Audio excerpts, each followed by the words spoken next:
Bonjour et bienvenue à Entre les lignes, la podcast où on parle de tatou mais pas que. Mon invité aujourd'hui est Nuage. Alors bonjour à tout le monde, moi je m'appelle Nuage, je suis tatoueuse, mes pronoms c'est elle et rien d'autre. J'ai 28 ans, bientôt 29, la trentaine qui approche. Et ah oui, vous le constaterez dans la vidéo, enfin dans le... Ah non, non. C'est pas très grave, je peux faire des spoilers. Ouais, dans le podcast que j'ai un rire apparemment un peu bizarre, donc voilà. Oh non.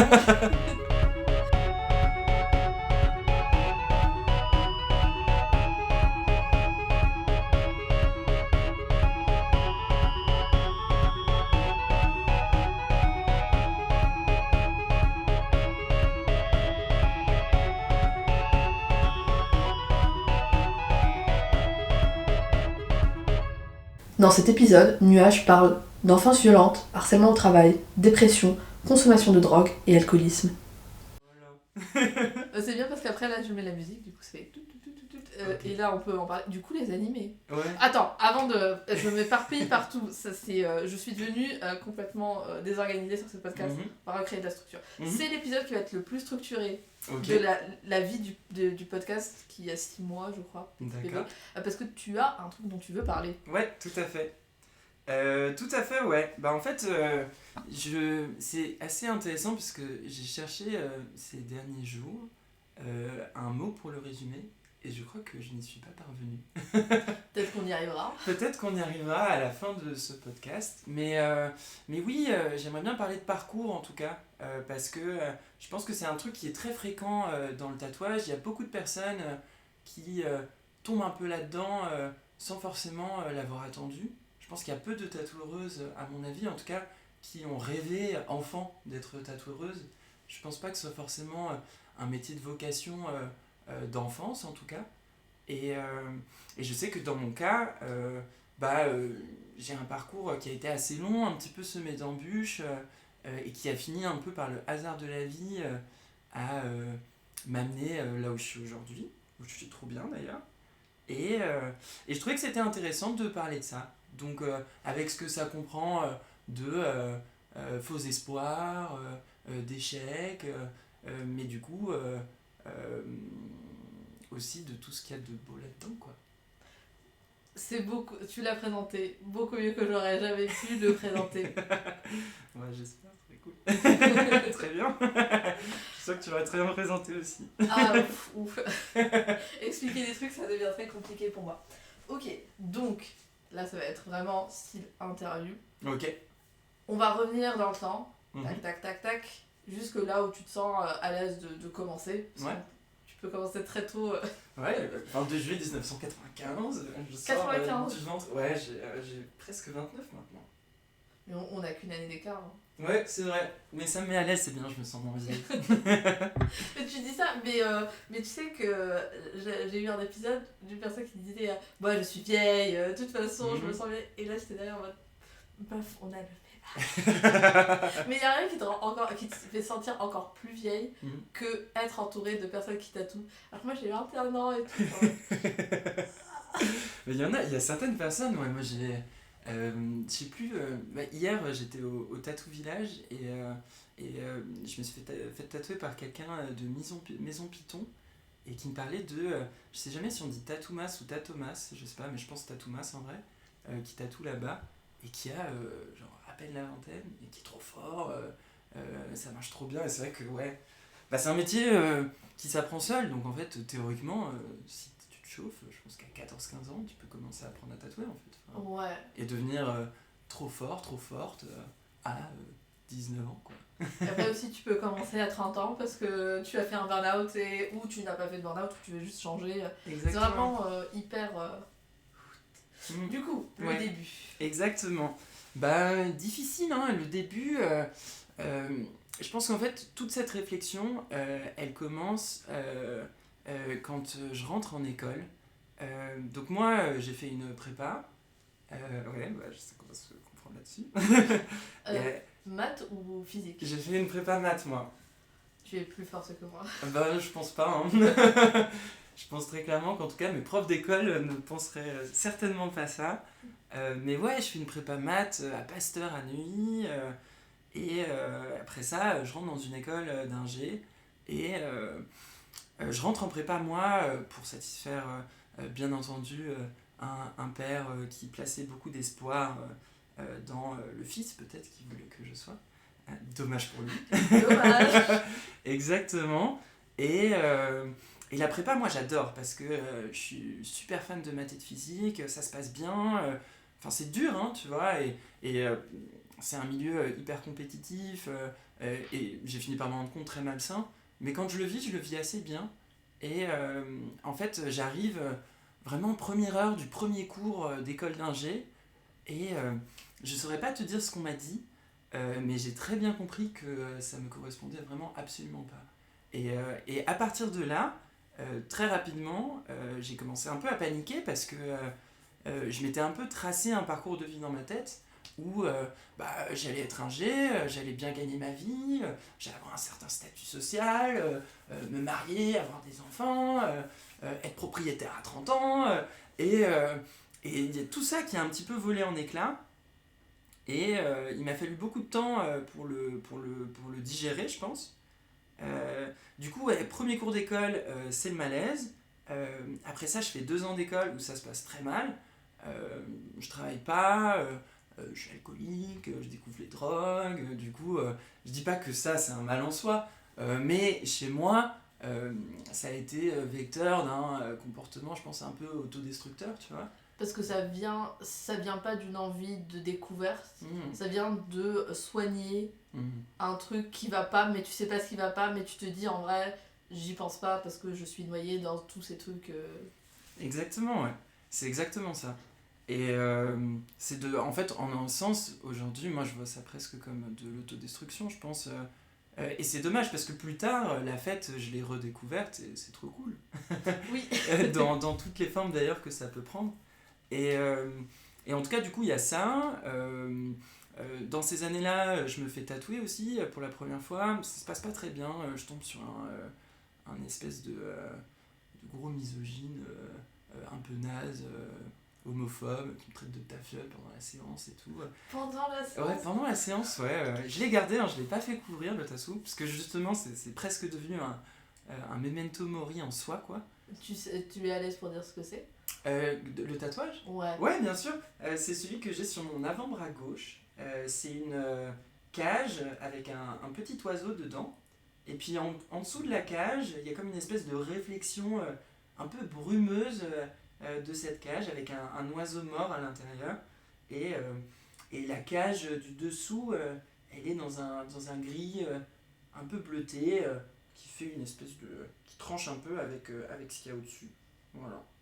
Je pense que c'était à l'époque un peu une façon pour moi de constater que j'étais pas trop à ma place, quoi. Franchement, quand tu décris le tatou et quand je le vois, je suis en mode ah, tu vois, si j'étais la personne qui tatouait ça, je serais en mode coucou, ça va. Bah ouais, non, mais ça allait pas. Mais c'est grave, ok. Exactement, ouais. Et du coup, ouais, bah justement, peu de temps après ce truc-là, donc moi, je me rends compte que je suis pas à ma place, mais en même temps, j'ai un peu envie de forcer le truc, tu vois, pour que ça marche. Et je pense que beaucoup de gens font ça, et c'est un truc que j'ai regretté pendant un temps, et en fait, aujourd'hui, je pense que je suis beaucoup plus ok avec ça.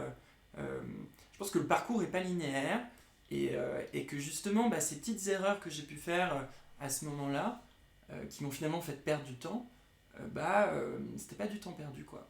Et justement, au bout de 2 ans, en fait, je fais ce qu'on appelle une césure en école d'ingé. Et du coup, je vais bosser 2 fois 6 mois dans des entreprises. Et ça se passe évidemment super mal, quoi. Enfin, je fais mon boulot correctement, mais je déteste ce que je fais.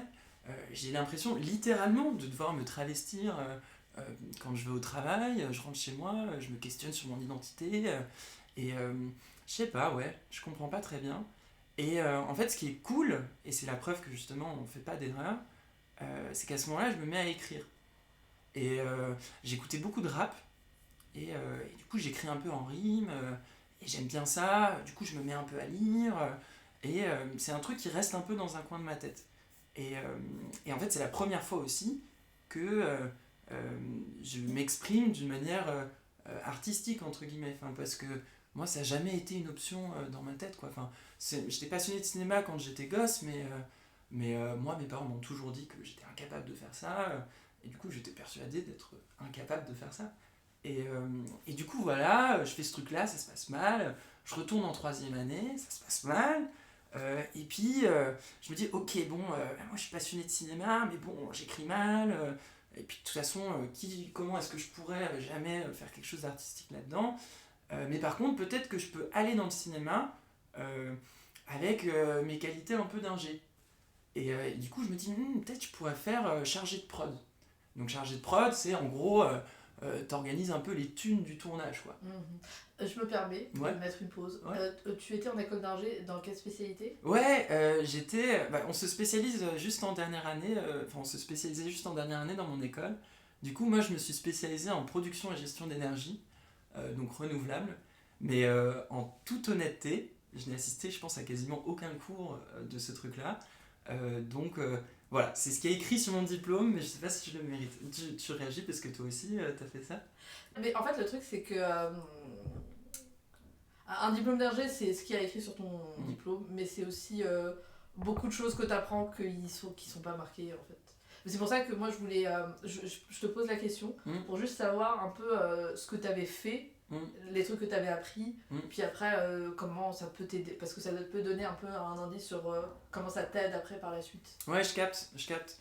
Bah, c'est intéressant, je pense que pour le coup, il y a des choses qui ont fini par m'aider, mais plus les tafs que j'ai pu faire, que ce soit en césure ou après, c'était un peu des trucs de conduite de projet. Donc tu sais, ce qu'on appelle la gestion de projet et tout. Et je pense que ça, pour le coup, ça m'a aidé parce que je suis une personne extrêmement bordélique. Je pense que le nuage, ça vient un peu de là aussi, parce que j'ai un peu tout le temps la tête ailleurs. Mes proches se moquent beaucoup de moi par rapport à ça. Mais avec amour, j'espère. Et je pense que de m'être forcé à ces moments-là à être plus cadré, parce que c'était moi qui devais donner le cadre, je pense que ça a dû m'aider un petit peu à être peut-être un peu plus discipliné quand je taffe, quoi. Moi, je pense que les travails de gestion, peu importe ce que tu fais après dans la vie, c'est hyper intéressant et ça t'aide, mais à un point incroyable. Ouais, c'est clair. Mais c'est sûr, moi je me rends compte quand je fais ma compta, par exemple. Le fichier Excel, il est magnifique. Il est parfait, il y a des automations pour les personnes qui savent ce que ça veut dire. T'as un algorithme. Ouais, que j'ai écrit moi-même. Non, et puis c'était très drôle de le faire, j'ai fait ça il y a 6 mois et j'étais en mode, oh, trop mignon, j'ai totalement perdu mon temps. et ouais. Et du coup, ouais, je me dis que je vais faire ça. Et en fait, en fin d'école d'ingé, tu dois faire ce qu'on appelle un stage de fin d'études. Donc que tu as dû faire aussi, j'imagine. Bien évidemment. Avec, j'imagine, un grand plaisir. Franchement, ouais. mon stage de fin d'études, meilleure expérience boulot de ma vie. C'est vrai? Franchement, j'ai kiffé. Bien joué. J'ai l'impression que toi non. Moi non. Mais moi, c'était moi qui devais me gérer moi-même. Ouais. Qui était plus... Enfin, le même de... Encore une fois, mes références. Mais tu vois, le même de The Office de Mindy Kaling qui dit je travaille beaucoup sur le management de ma team, mais ta team, c'est juste toi. Je suis très difficile à manager. Mais c'était ça, en fait. Ouais. Et c'était... du coup, ça va rentrer dans du technique, mais c'était du code. Et du coup, il fallait que je prenne le code MATLAB, je le mette en Python. Et refaire la doc, parce que la doc, c'était de la thèse, donc c'était thèse. Et j'ai adoré. C'était moi, tout seul, je faisais mon emploi du temps, je faisais mon petit développement, ça m'a appris Python, j'ai appris à faire plein de trucs, à gérer mes idées, à comprendre. Enfin, c'était... moi, je me suis dit, si c'est ça le travail d'ingénieur, moi, je suis là, quoi. Spoiler alert, ce n'est pas du tout. Non, c'est aussi ça le problème, hein, c'est que parfois on a des convenus plutôt positifs et on se rend compte que finalement les choses le sont moins. En tout cas, moi, ouais, non, pas technique comme ça, parce que je savais déjà à l'époque que c'était pas possible. Et puis du coup, j'avais cette idée de faire chargé de prod. Donc c'était un peu ma mission en troisième année. J'ai envoyé je sais pas combien de CV, mais je pense plusieurs centaines à tous les trucs. Et en fait, c'était assez compliqué parce que j'avais beau leur dire que j'avais déjà fait de la gestion de projet et tout, la plupart des personnes qui me recrutaient, qui recrutaient, me disaient surtout que j'avais pas fait d'école de cinéma et que du coup c'était pas possible. Mais j'ai fini par avoir 2 réponses positives à peu près en même temps. Une pour une boîte de prod de pub. Ouais. Et une pour une plus petite structure qui faisait du ciné mais très très indé quoi. Et je sais pas pourquoi, mais en fait je pense que je sais pourquoi. Je suis parti dans le truc de pub. Et en me disant à l'époque, mais oui, mais c'est un cadre, ça va être trop bien, je vais apprendre plein de trucs. Il m'avait grave vendu le fait qu'il faisait plein de projets et tout. Et en même temps, c'était pas une trop grosse structure. Et je me dis, bah c'est pas grave, enfin, moi si je bosse sur des tournages en pub, après je partirai en ciné. Et juste ce sera mon point d'entrée, quoi. Et en fait, je pense que j'avais pas estimé le fait que la pub, c'est un milieu un peu particulier. Ouais. Alors j'ai rencontré des gens après dans ma vie qui ont bossé là-dedans et pour qui ça s'est super bien passé. Donc pas de généralisation, j'imagine qu'il doit y avoir des cadres qui sont hyper sains, safe et tout. Mais moi c'est pas là où je suis tombé du tout. Et je suis notamment du coup tombé sur un patron, c'était une petite structure, donc on était à peu près tout le temps avec notre boss qui supervisait à peu près tout ce qui se passait d'une manière assez dictatoriale. Et j'ai commis l'erreur, je pense, de lui donner beaucoup de personnel au moment d'être recruté. Et le personnel que je lui ai donné s'est assez vite transformé en arme que du coup lui avait contre moi pour me mettre des coups de pression quand il n'était pas content de ce que je faisais. Et du coup, je me suis retrouvé à bosser énormément, puis à encaisser finalement beaucoup d'insultes, quoi. Et, euh, et du coup, je fais mes 6 mois. Au bout des 6 mois, je sais pas pourquoi, je devais être un peu maso, il me propose un CDI. Et du coup, dans ma tête, ça fait ting, parce que je me dis, mais trop bien, enfin, la stabilité dont j'avais rêvé, étant enfant, c'est le mode de vie idéal, machin, je sais pas quoi. J'ai rien contre ça, mais c'était de toute évidence pas pour moi. Et en fait, j'ai accepté, j'ai signé une promesse d'embauche, et à partir de là, il a complètement switché. C'est-à-dire qu'il était déjà très dur avec moi, mais il a passé un step incroyable. Au point où, dans la semaine qui a suivi, il m'a fait pleurer plusieurs fois.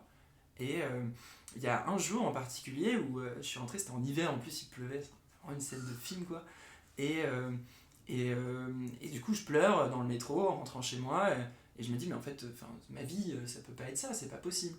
Et j'avais complètement arrêté d'écrire quand j'étais là-bas, parce que j'avais pas le temps. Mais je savais que c'était un truc qui me plaisait. Du coup, le lendemain, je suis allé le voir et je lui ai dit, bah écoute, moi en fait, j'ai envie d'écrire, c'est ça qui me fait kiffer. Tu me fais pleurer, donc je pense que t'es pas une bonne personne. Donc en fait, la promesse d'embauche que j'ai signée, tu vas me la rendre et je vais me casser. Et évidemment, il l'a très mal pris, il m'a très violemment insulté. Lui aussi, comme mes parents, m'a dit que je serais jamais capable de produire quoi que ce soit d'artistique parce que j'avais tout simplement pas cette fibre-là. Il m'a dit notamment que bah oui, lui c'est son métier de bosser avec ces gens-là, que moi j'ai rien de créatif, que du coup bah non, jamais ça ne marchera pour moi. Ce qu'il ne savait peut-être pas, c'est que c'était le meilleur truc à me dire pour me motiver pour le faire.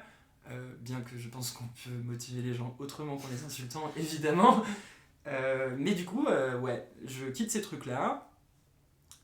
Et puis, je me fais la promesse de plus jamais dans ma vie utiliser mon diplôme de quelque façon que ce soit.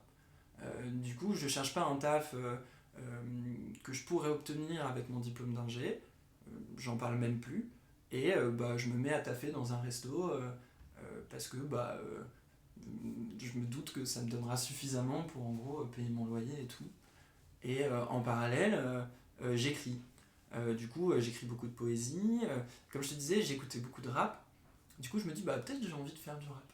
Et puis en plus, je me dis, bah c'est cool parce que moi, le rap que j'écoute, c'est beaucoup de mecs cis, hétéros, qui, je sais pas, ont tendance à pas forcément toujours avoir des références ou un langage qui me parle. En tout cas, je me reconnais beaucoup dans leur art parce que je le trouve splendide et ils ont des schémas de rimes qui sont incroyables. mais peut-être parfois un peu moins dans le texte. Je me dis, bah c'est cool, peut-être que moi, je peux apporter quelque chose d'autre là-dedans, montrer que on peut faire un son de rap sans insulter des meufs, et qu'en fait ça peut être trop bien aussi, quoi. Enfin, et du coup, je me lance là-dedans, ça marche pas, quoi. Mais vraiment, pas du tout. Donc je stagne un peu, je fais mes trucs dans mon coin, ça prend déjà quelques années.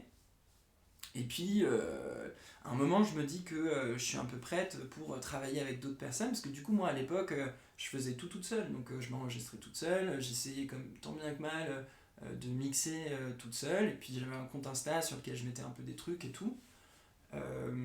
Et à un moment, je me dis, bah, peut-être que je devrais bosser avec une producteurice, une ingé son, qui me permettrait du coup d'aller un petit peu plus loin dans le truc. Sauf qu'à ce moment-là, quand j'essaye, je me prends des vestes, quoi. Mais parce qu'en fait, je pense que, je sais pas pourquoi, mais ce que je fais en tout cas ne plaît pas ou ne répond pas à l'attente de ces personnes-là, ça c'est sûr. Et du coup là, gros moment de dépression, c'est à ce moment-là que du coup je me remets à prendre de la drogue aussi. Et là c'est encore plus destructeur qu'avant parce que je traîne avec des gens qui sont pas des ingés, donc qui n'ont pas cette espèce d'accroche j'ai mon CDI, donc en fait lundi il faut que je me lève pour aller au travail. Et c'est vrai que quand t'as pas ça et que t'arrives à vivre quand même, ta vie c'est que de la drogue, quoi. Donc j'ai quelques mois où je fais que ça. Je commence à sentir mon état mental diminuer, mais en plus je souffre un peu de dépression chronique et tout, donc c'est pas bon pour moi de faire ça, très clairement. Et en fait, à l'époque, du coup, je sortais avec une tatoueuse qui avait commencé à tatouer quand on s'est mis ensemble. Du coup, j'avais vu un peu son parcours et je le trouvais plutôt cool. Mais moi, j'avais jamais dessiné de ma vie.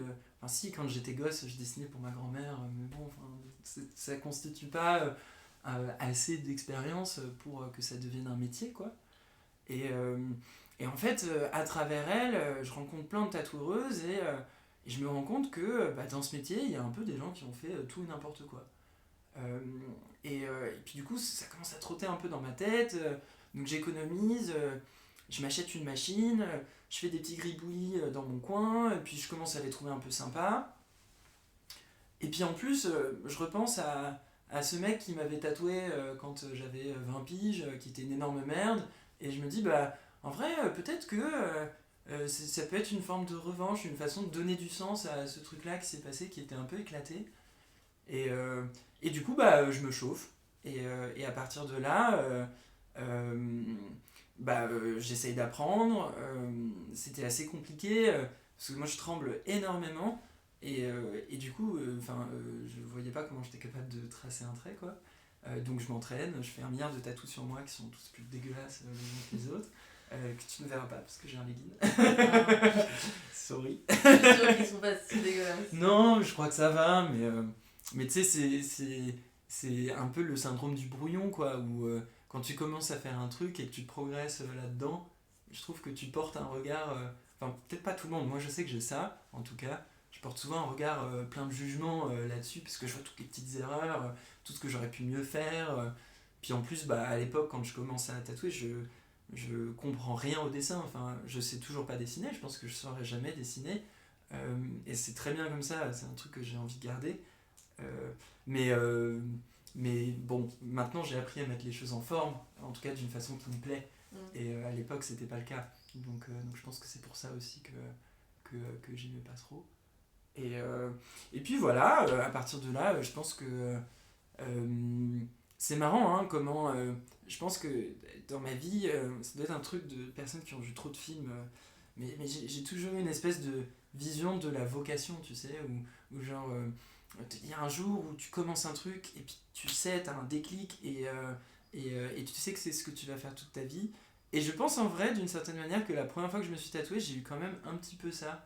Alors peut-être que je l'ai créé parce que j'avais un peu ce fantasme dans ma tête, de la même façon que je sais que dans ma vie amoureuse, j'ai toujours été... mes amis se moquent de moi là-dessus. À chaque fois que je rencontre une personne et que ça se passe bien, je me dis mais c'est la personne de ma vie. Et bon, non. C'est pas grave d'ailleurs. Et je pense que dans le tatou, il y a eu un peu ça. Mais bon, le tatou, c'est finalement ma relation qui a duré le plus longtemps. Donc pour l'instant, ça marche assez bien. Et ouais, en fait, à partir du moment où j'ai tatoué pour la première fois, j'ai compris qu'il se passait quelque chose. Moi, j'ai toujours aussi voulu faire un peu un taf où je pouvais, où je pouvais un peu aider les gens d'une certaine façon, mais sans aucune prétention. Enfin, on fait du tatouage, on n'est pas doctoresse ou quoi que ce soit, tu vois. Mais je sais que ça touche à quelque chose de l'appropriation, de la réappropriation du corps, et ça, je trouve que c'est splendide. Et ma grand-mère m'a vachement éduqué là-dedans, et du coup, j'aimais bien le fait de me dire que je pouvais faire un peu ça. Et puis voilà. Et puis j'ai beaucoup bossé.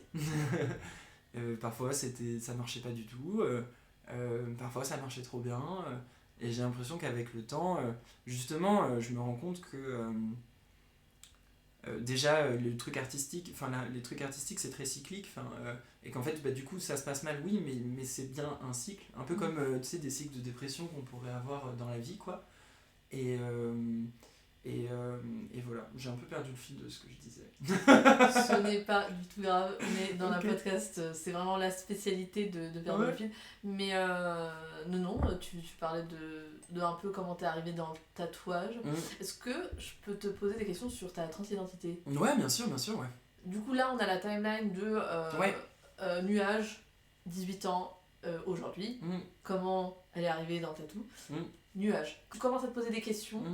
Ça arrive à quel moment ? Ouais, c'est intéressant.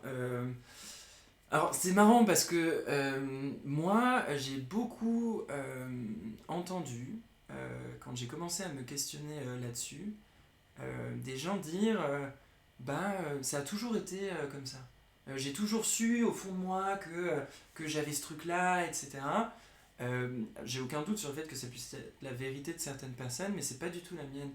Moi, j'ai été élevé par un père violent, déjà, mais aussi profondément sexiste, homophobe. Et du coup, c'était... comment dire ? C'était même pas un tabou, c'était une impossibilité totale. Moi, je pense aujourd'hui, d'ailleurs, que j'étais violenté par mon père parce que, justement, je devais plus ou moins exprimer ces désirs-là, quoi. Quand j'étais au collège, je me souviens, et à l'époque, ça se faisait pas trop, je piquais un peu des sapes à ma sœur et j'aimais bien un peu ce truc-là. Mon père me rasait la tête parce qu'il voulait que je sois militaire, je sais pas quoi.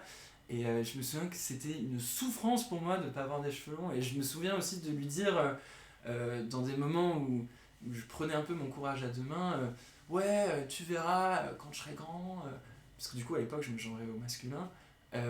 J'aurai les cheveux longs et tu pourras rien y faire. Et il m'en collait une. Et je pourrais rentrer en pleurant dans ma chambre.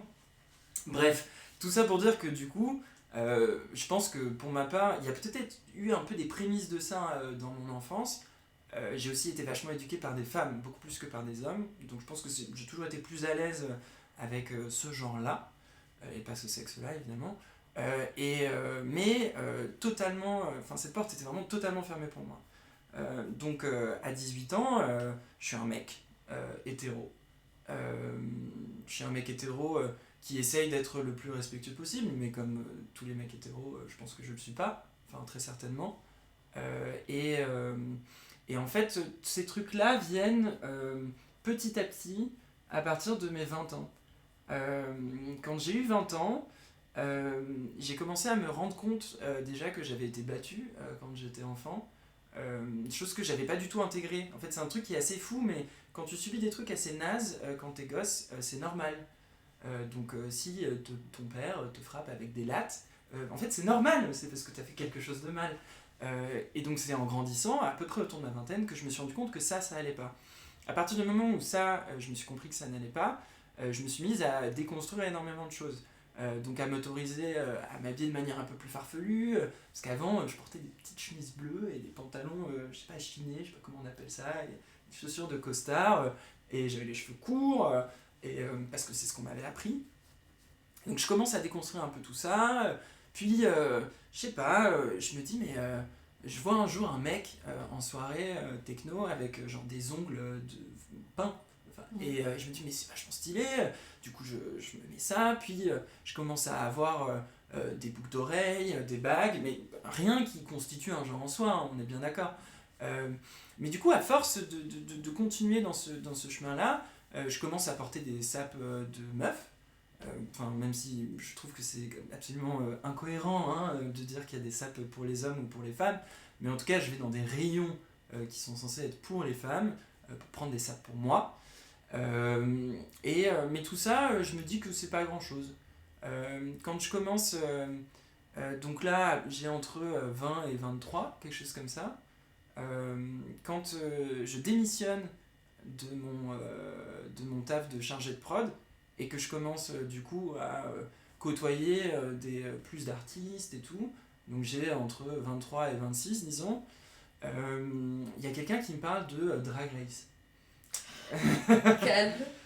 Quelle Drag Race pas France à Non, du coup pas encore à l'époque, et il me semble, alors je sais pas, mais que la première fois qu'on m'en a parlé, je crois que les franchises n'existaient pas encore. Est-ce que tu te rappelles de la première saison que t'as regardée ? Bah bien entendu. La première saison que j'ai regardée, c'est la saison avec Sacha Velour et Shea Coulee, qui d'ailleurs, à mon sens, c'est peut-être une des meilleures saisons de tous les temps. Enfin. je suis complètement en désaccord avec toi. Ah ouais ? Moi j'ai commencé à regarder première saison. Déjà, en fait, j'avais Tumblr, comme toute personne émo à l'époque. Et il me proposait beaucoup de gifs de Project Runway. Tu sais, le truc fin de mode. Et il me proposait en fait des confessionals, mais de Drag Race. Et le truc, c'est que en fait, pour moi, j'avais pas capté que c'était deux trucs différents. Du coup, j'avais Raven, mais genre tout le temps. Du coup, j'étais en mode c'est un. Et du coup, je commence à regarder, j'étais en mode putain, ce mec, il est trop. Enfin, il dit des trucs trop intéressants et tout. Et ça me faisait rire, du coup. Moi, j'aime beaucoup Project Runway, on regardait ça beaucoup quand j'étais jeune avec ma soeur. J'essaie de trouver du coup, ce mec. Je me dis, mais c'est rigolo, il est pas du tout là. Et c'est un jour où je le vois en drague, où je suis en mode. Et la première saison que j'ai regardée, c'est avec Bianca Del Rio. Ah, ok, trop stylé. Mais écoute, moi, il me semble, mais je sais pas si je dis une bêtise, et il faut que je rattrape ça d'ailleurs, que j'ai pas vu les saisons avant. Parce qu'en fait, comme j'ai commencé par une vieille saison, après j'ai remonté petit à petit, et Bob de Drag Queen, c'est après Bianca ? Ouais. Donc ouais, la première saison que j'ai vue, moi, c'est Bianca. Mais franchement, moi c'est... bon, malheureusement, la saison d'avant que j'aimais beaucoup a été détruite par cette personne. Ouais, dommage. Ouais. Dommage, mais pourtant, il y a des moments incroyables. Et la saison d'après, c'est avec son mec, par contre, qui est Alaska. Ça, c'est ma... Je reviens. Ça, c'est une saison incroyable. Le moment où il y a le lip-sync avec Roxy Andrews qui enlève sa perruque pour révéler une perruque, mais moi j'étais en mode on claque des doigts dans tous les sens. Ouais, mais la saison avec Shea Coulee et Sacha, ouais, elle est très bien aussi. Bah ouais, moi je pense surtout pour ce final, enfin à force de voir, parce que j'ai fini par voir à peu près tout, je crois, enfin j'ai pas vu toutes les franchises, mais j'en ai vraiment vu beaucoup. Et je me souviens de m'être posé la question il y a quelques années des lip-syncs que je retenais. Et je mettrais dedans la finale, donc le reveal justement de Sacha Velour, où elle a un truc sur la tête, alors que normalement elle a jamais rien sur la tête. Et puis il y a ses pétales, et puis elle est, je sais pas, elle est en transe quand elle fait ce truc-là.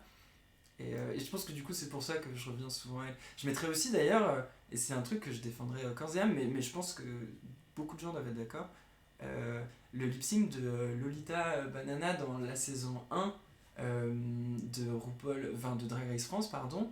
Elle a un lip-sync où elle se rase la tête en live avec... je me demande si elle n'est pas avec la Big Bertha à ce moment-là.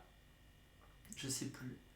Mais je l'ai trouvé magnifique aussi. Mais bon, rien à voir. Juste, trop forte quoi. Mais en fait, toi, t'aimes bien les pièces qui sont plus performance. Ouais, je pense, ouais. Ouais, alors que moi, vraiment, j'adore quand c'est hyper athlétique, avec des reveals et tout.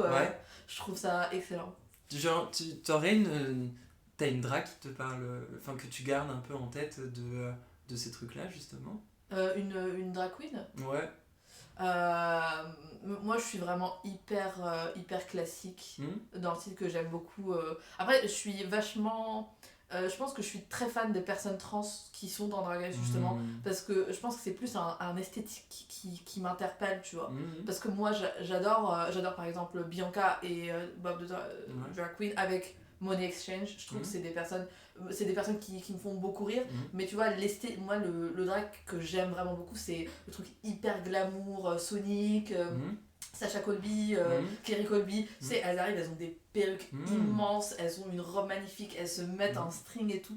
Moi, c'est vraiment. Puis après, elles font des trucs incroyables. Moi, c'est vraiment le truc qui me parle. Hmm. On va faire une pause. Ouais, bien sûr.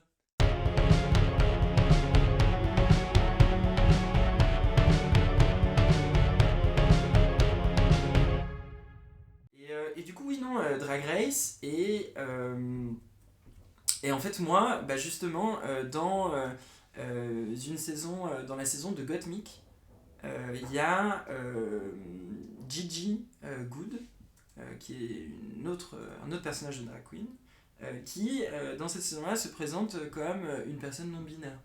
Sauf que maintenant. Mais non, exactement. Mais d'ailleurs, c'est toute.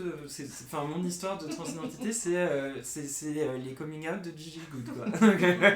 Donc, exactement, à ce moment-là, il y a cette personne qui se présente et qui explique ce truc-là. Moi, je connaissais pas trop à l'époque. Je pense que je découvre ce mot en regardant cette saison de Drag Race. Et pendant un temps, je me reconnais vachement là-dedans. Parce que je me dis, bah oui, en fait, c'est vrai que le genre est fluide.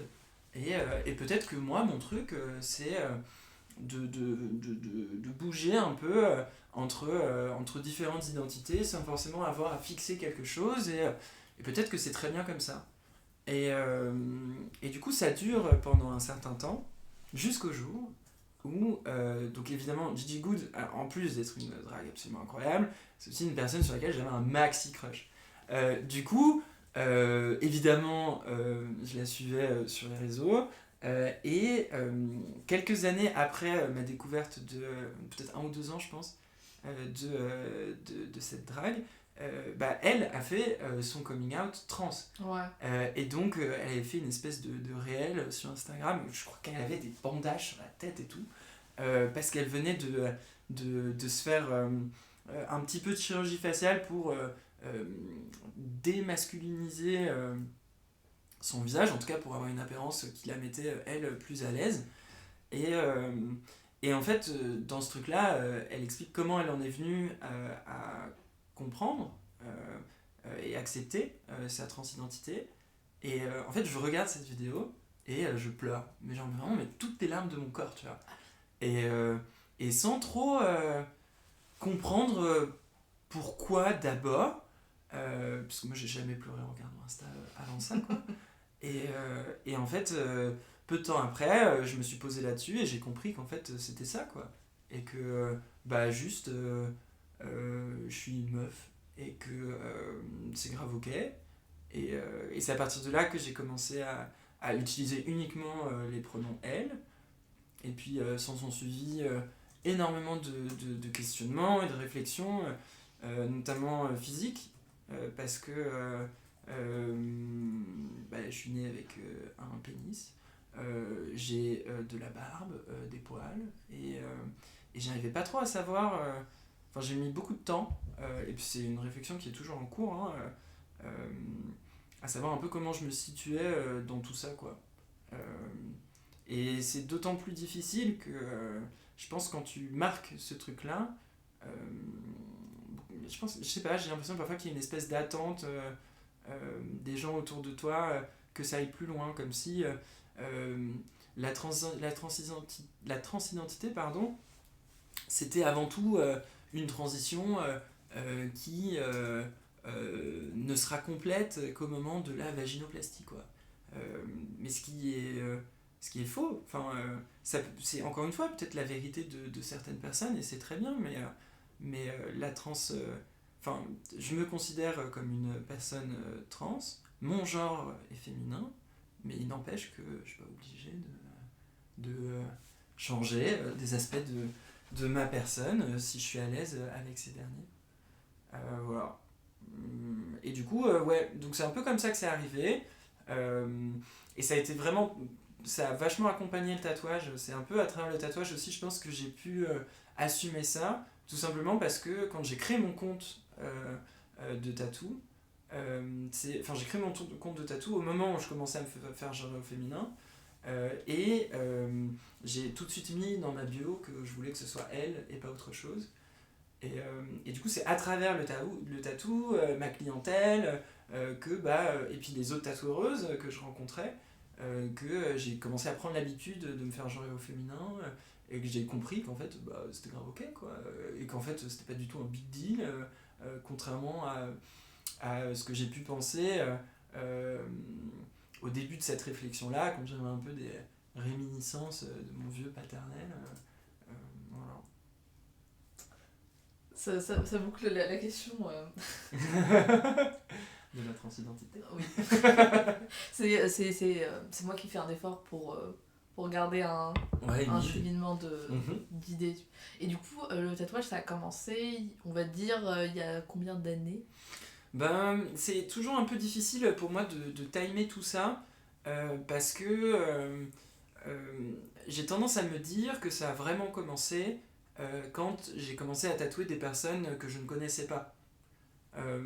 Parce que avant ça, finalement, c'était une envie, mais je sais pas, moi c'est comme ça que je compte en tout cas. Mais du coup, ça fait à peu près 3 ans que j'ai commencé à tester, et puis ça fait du coup un peu moins de temps que ça que c'est vraiment pro. Enfin pro, oui, dans le sens où il y a des gens qui viennent, que je connais pas, qui me prennent un tatou, et puis après je reçois de l'argent. C'est toujours mieux quand ça se passe comme ça. Oui et non, après typiquement c'est marrant, on en parlait avec des collègues, oui, et en même temps c'est cool aussi parfois quand l'argent n'est pas dans l'équation, quoi. Ça m'est arrivé quelques fois, mais assez rarement, étonnamment, que des personnes qui n'avaient pas les moyens me proposent des espèces de formes de troc. Donc c'est parfois des gens qui peuvent rendre un service, ou alors qui font peut-être autre chose de leurs mains, ou va savoir comment. Et je suis grave ok avec ça. Donc c'est pour ça que je me disais, on parle de thunes et tout. Pas forcément de thunes, c'est juste c'est un service, et du coup il peut être rémunéré ou être il peut être rémunéré avec de l'argent, ou juste un autre service sans que ce soit hyper cadré, quoi. Oui, parce que je sais que Fleur de Feu, elle fait du art pour tatou, et du coup elle fait des trocs justement, des choses comme ça. Du coup j'ai déjà vu, mais oui. Après oui, c'est toi qui décides comment tu t'organises.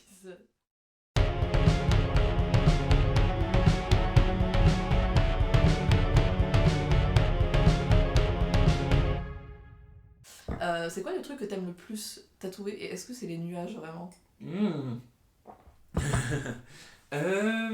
C'est une bonne question, hein. Je pense que j'ai un peu deux réponses quand même, et c'est un peu triste parce que ça revient à ne pas répondre. Je pense que si je dois parler avec le cœur, c'est très certainement les nuages, il n'y a aucun doute là-dessus. Du coup, j'en ai parlé peut-être rapidement à un moment. J'ai un rapport qui est assez précieux avec ma grand-mère, qui est malheureusement morte quand j'avais 15 piges. Elle m'a éduqué, je pense que c'est grâce à elle que dans le milieu un peu pourri dans lequel j'ai grandi, j'ai pu trouver de belles choses. Et en fait, les nuages, c'est complètement un hommage à elle. C'est elle qui m'a acheté mes premiers mangas. Et en fait, le premier manga que j'ai lu, moi, c'est One Piece. Va savoir pourquoi. Elle m'avait. Les seuls que j'avais en dur chez moi, c'était un arc qui est l'arc de Skypiea. Et Skypiea, du coup, c'est, pour les personnes qui ne savent pas, une île dans les nuages, mais qui rend toute une économie autour de ça. Les nuages, ils sont matériels, vraiment comme du granit, donc il y a des mines de nuages. Ils ont des propriétés un peu différentes, c'est complètement fou ce truc-là. Et comme c'était le seul que j'avais en dur chez moi, le reste je l'empruntais à la bibliothèque ou à des potes, quoi. j'ai dû lire cet arc-là 1 milliard de fois. Et il est très associé dans ma tête à ma grand-mère, parce que du coup on en parlait tout le temps, et elle était curieuse de tout, et du coup on passait des heures à se dire mais attends, mais les nuages et tout, enfin comment on peut faire ce truc-là. Et du coup ce truc-là, si c'est devenu un peu mon premier axe de tatouage, c'était vraiment pour lui rendre hommage à elle. En plus je dessinais pour elle et tout, moi je suis trop contente d'avoir pu donner une forme à ce truc-là. Et je suis trop contente si cette forme elle peut parler à d'autres gens. Donc c'est sûr et certain que tatouer des nuages, ça a une place dans mon cœur qui est énorme, quoi. Mais en même temps, donc, donc la réponse ce serait ça. Et en même temps, il y a aussi la partie de moi qui juste dessine un peu pour la technique du truc, quoi. Et c'est vrai que bon, bah là, ça fait à peu près 3 ans que j'en fais des nuages. Et c'est très acquis pour moi. Et du coup, j'ai pas la même excitation quand je dessine un nuage, parce que bah, je sais où je vais, c'est un peu la maison, quoi, que quand je dessine un peu un truc nouveau. Je sais pas, là, ça fait 6 mois que je me suis mise un peu à faire de la texture et à proposer des trucs un peu plus abstraits. Je dis souvent que c'est du sous-Kandinsky, parce que j'aime trop Kandinsky, et j'aurais jamais la prétention de faire ce que fait ce type-là. Donc c'est du Kandinsky AliExpress, tu vois. Et du coup, moi par exemple, en ce moment, le Kandinsky AliExpress, ça me tue, genre, c'est trop bien. Et à chaque fois que j'en tatoue, je suis trop contente, parce que c'est toujours ce truc-là, tu vois, genre, tu mets un peu ton âme dans un truc, et puis il y a des gens avec qui, enfin pour lesquels, je sais pas, il se passe un truc, il y a une résonance, et ces personnes-là veulent se le faire tatouer. Et du coup, en ce moment, je pense que ma partie plus artiste technique, elle préfère tatouer ces trucs-là quand même que les nuages. Mais les nuages, jamais dans mon cœur, c'est sûr et certain. Justement, j'allais te demander ton manga préféré, mais du coup... Ouais, je pense, quand j'ai fait mon coming out, je me suis quand même posé un peu la question, parce que ça a beau être le premier manga que j'ai lu et le manga de mon enfance et tout, il y a des choses dedans qui me plaisent pas forcément. Je pense qu'il y a un rapport aux femmes qui est quand même vraiment particulier. Il y a un rapport au... alors, c'est pas défini comme de la transidentité réellement, mais en tout cas, dans la première partie du manga, en tout cas jusqu'à Marineford, on rencontre une personne qui est à minima travestie, en tout cas. Mais bon, travesti, qu'est-ce que ça veut dire, je sais pas. Et qui est quand même vachement tourné en dérision. Et du coup, moi j'avais un peu ce truc en tête là, et j'aimais pas particulièrement ce truc là. Mais le fait est que par la suite, dans le manga, il y a des personnes trans qui ont été introduites, qui n'ont pas été ridiculisées, et qui en plus sont extrêmement badass. Donc bon, ça me réconcilie un petit peu avec One Piece. Mais c'est vrai que bon, le fait que chaque année, Nami et Robin gagnent une taille de bonnet et perdent une taille de tour de taille, le personnage de Sanji, qui a beau avoir un passé super stylé, reste une espèce de prédateur. Alors, des gens diront qu'il est gentil avec les femmes, que du coup ça va, mais bon, le fait est que c'est un pervers, et que c'est tourné en ridicule, alors que... il me semble que dans le monde, c'est quand même un poids de ouf pour les femmes d'être sexualisées en permanence par des hommes. Donc c'est mon manga c'est le manga de mon enfance. Je pense que j'ai quand même envie de trouver des mangas dont je peux dire sans aucun doute que c'est mes mangas préférés, parce que ils sont vraiment alignés avec mes valeurs. Je pense que One Piece c'est très bien, c'est très beau. Mais ça l'est pas peut-être encore tout à fait, quoi. Ouais, mais après, c'est sans vouloir défendre quoi que ce soit, c'est les années 2000. Hein. Ouais. Franchement, on va pas se mentir, quand tu re-regardes des trucs de ces années-là, t'es en mode... Ouais, c'est vrai, hein. C'est vrai que c'est... Il y a ça, et puis il y a des nouvelles choses, hein. Enfin, il y a un personnage qui a été introduit dans un des derniers arcs qui est du coup ouvertement trans. Donc né, considéré à la naissance comme une femme, et en fait pas du tout. Et je sais que dans cet arc-là, ce personnage est genré par tout le monde au masculin, parce qu'il se genre au masculin. y compris par son père. À aucun moment c'est un sujet. La seule personne qui note quelque chose, c'est Luffy, et c'est pour tourner Luffy en dérision et dire qu'il est bête de penser ça. Donc effectivement, les choses avancent, ouais, t'as raison. Mais t'as vu le truc One Piece sur Netflix? Ouais, bien sûr. Est-ce que t'as bien aimé? Bah, je sais pas, j'arrive pas à savoir si j'ai aimé en fait. Enfin, y a des scènes qui m'ont fait pleurer parce que Shanks qui donne le chapeau de paille à Luffy, enfin, pour moi c'est quelque chose de trop grand. Et puis, je trouve qu'il y a des choses qui fonctionnent très bien. Je trouve que la dynamique de l'équipage est super. Baggy, il est très bien fait. Mais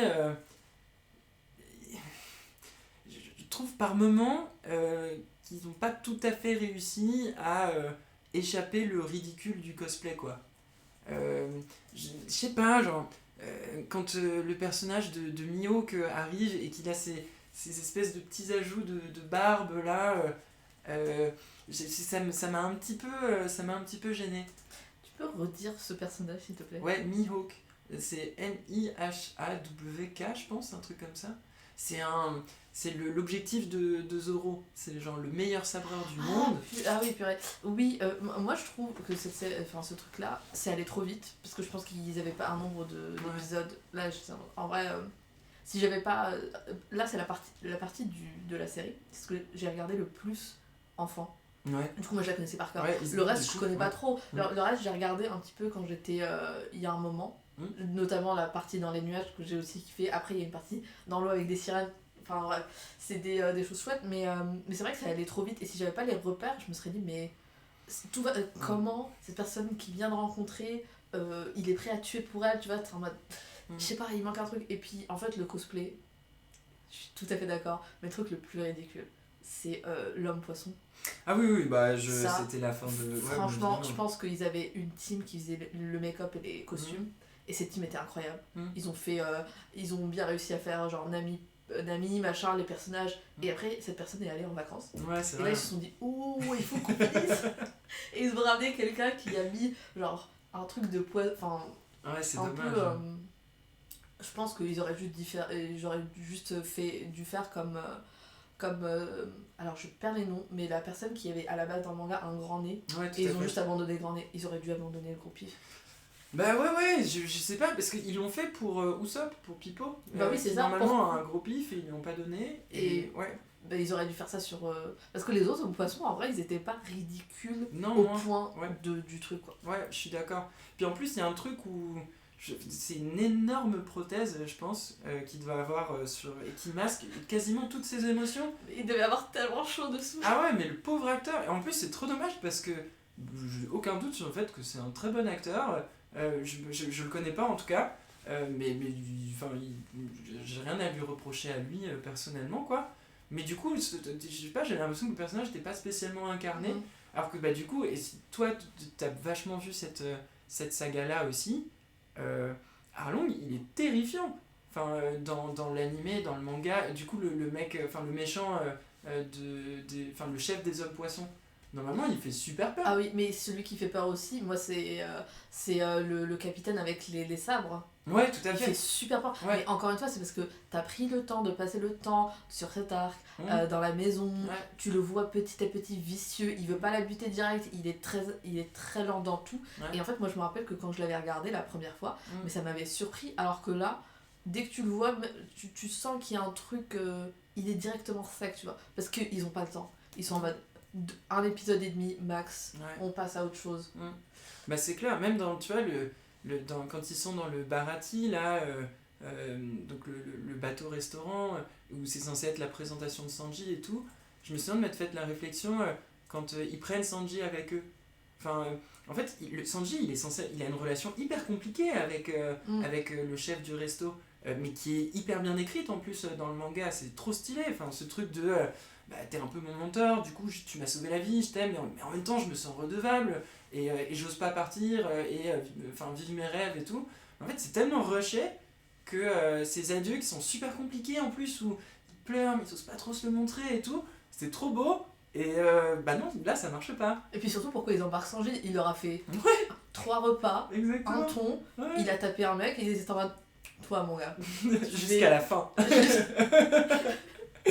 Non mais c'est oui c'était un peu rush mais bon là quand ils ont fini sur justement moi c'est le seul truc que je retenais c'est qu'ils vont aller dans les nuages, j'étais en mode vu ce qu'ils ont fait aux hommes poissons, qu'est-ce qu'ils vont faire dans les mines. Bah, je sais pas, mais c'est vrai que ce serait dommage, parce que du coup, si j'ai bien compris, ça a super bien marché, il me semble.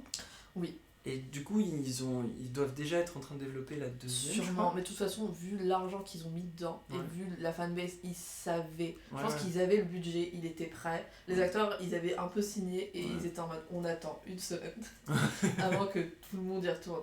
Ouais. Mais bon, on va commencer Ouais, à boucler tous les trucs qu'on a ouverts. ouais, grave. Je vais te poser 2 questions. Ouais. Si quelqu'un. Tu dois présenter ton travail à quelqu'un qui ne connaît pas du tout ce que tu fais Mhm. en un tatouage, Mhm. lequel ça serait? Oh, waouh. Si, un tatouage que j'ai tatoué, hein, c'est ça? Oui. Ouais. Je pense que ce serait j'avais fait alors, c'est une espèce de petit bocal qui ressemble un peu à une bouteille, mais une bouteille vraiment assez large qui est fermée par un bouchon de liège. Et dedans, il y a un nuage. Et en dessous du nuage, il y a une espèce de petite flaque d'eau. Mhm. Mais le nuage, il pleure pas. Enfin, il y a une flaque d'eau, mais parce qu'il a pleuré, mais c'est tout, quoi. Et en même temps, est-ce que c'est ça? Mais est-ce que juste l'eau, elle s'est évaporée et ça a fait un petit nuage qui est enfermé dans ce petit truc-là? Je pense que ça, c'est peut-être un des dessins dont je suis la plus fière, et du coup un des tatous dont je suis la plus fière, parce que je pense qu'il encapsule vraiment très très bien ce que j'ai voulu faire avec les nuages. En fait, oui, j'adore ça, c'est mon enfance, c'est ma grand-mère et tout, mais au-delà de ça, pour moi c'était un prétexte pour, en utilisant des objets du quotidien, à travers un dessin hyper figuratif et très simple, réussir à dire quelque chose, quoi. Et j'aime bien, et j'espère en tout cas que à chaque fois, les dessins que je fais, ils arrivent d'une certaine manière à au moins porter une émotion, ou alors, et ça c'est encore mieux quand j'y arrive, raconter une petite histoire. Et en fait, ce flash-là, pour moi, il encapsule trop bien ça, parce que je trouve qu'il raconte une histoire qui peut être très belle, qui peut être très triste, et d'ailleurs, ça l'empêchera pas d'être très belle, et du coup, voilà, je pense que ce serait celui-là. Tu l'as posté sur tes réseaux? Ouais, Je vais aller. Je vais faire ma petite recherche. trop bien. Et deuxième question. Quelqu'un qui n'a jamais vu les lip sync de Drag Race, Ouais. qui n'est pas la Sacha qui enlève sa perruque, c'est quoi la lip sync que tu veux envoyer à tout le monde pour que tout le monde aille la regarder?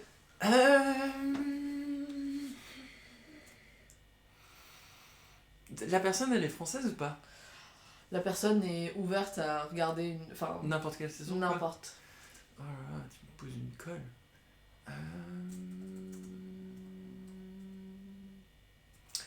Mais si, alors c'est un peu triché, mais pas totalement. Mais alors attends, faut que je me... Ouais, ok, si.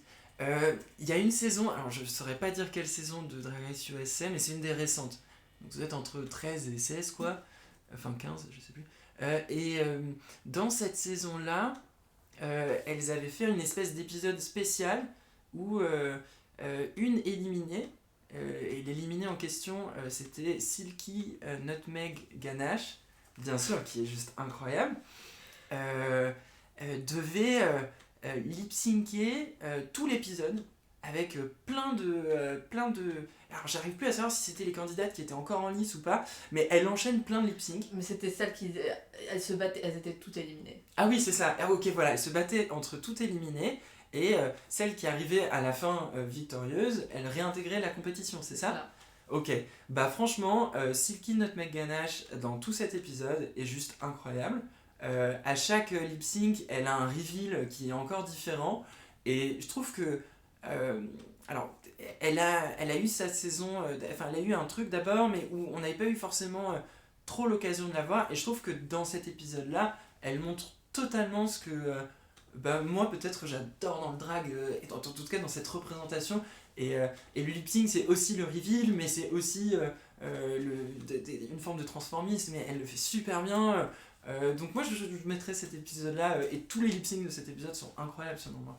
Spoiler alert, Nutmeg Silky se loupe à la fin. Elle a pris trop la confiance et tout. Ouais. Elle se fait... Et j'avais mon cœur et c'était un peu brisé. J'étais en mode... Le Barbie Girl était quand même...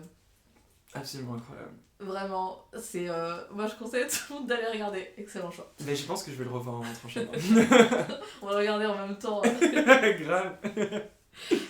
Du coup, Nuage, on arrive à la fin. Est-ce que tu veux parler de...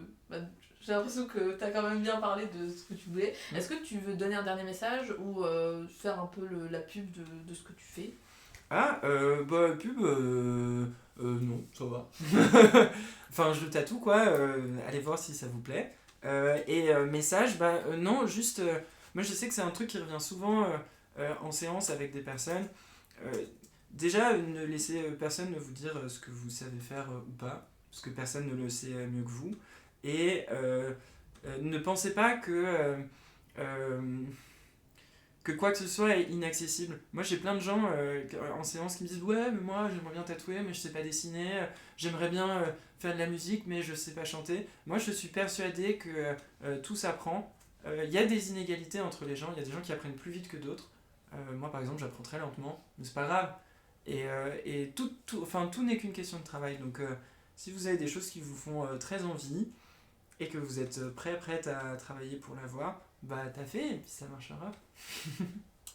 C'est chouette comme message. Merci à vous d'avoir écouté cet épisode de Encre les lignes avec Nuage. Toutes les infos de Nuage pour aller voir son travail seront dans la description et puis dans le post Instagram, puis dans le titre de l'épisode également. Si vous l'avez aimé, il y en a plein d'autres. Allez en écouter d'autres. Écoutez-les tous, ils sont tous très très chouettes. Abonnez-vous au compte Instagram Encre les lignes podcast. Abonnez-vous à Nuage. Nuage. Ouais, c'est ça, c'est nuage-nuage.ttt. Toutes les informations sont là. Et je vous dis à la semaine prochaine.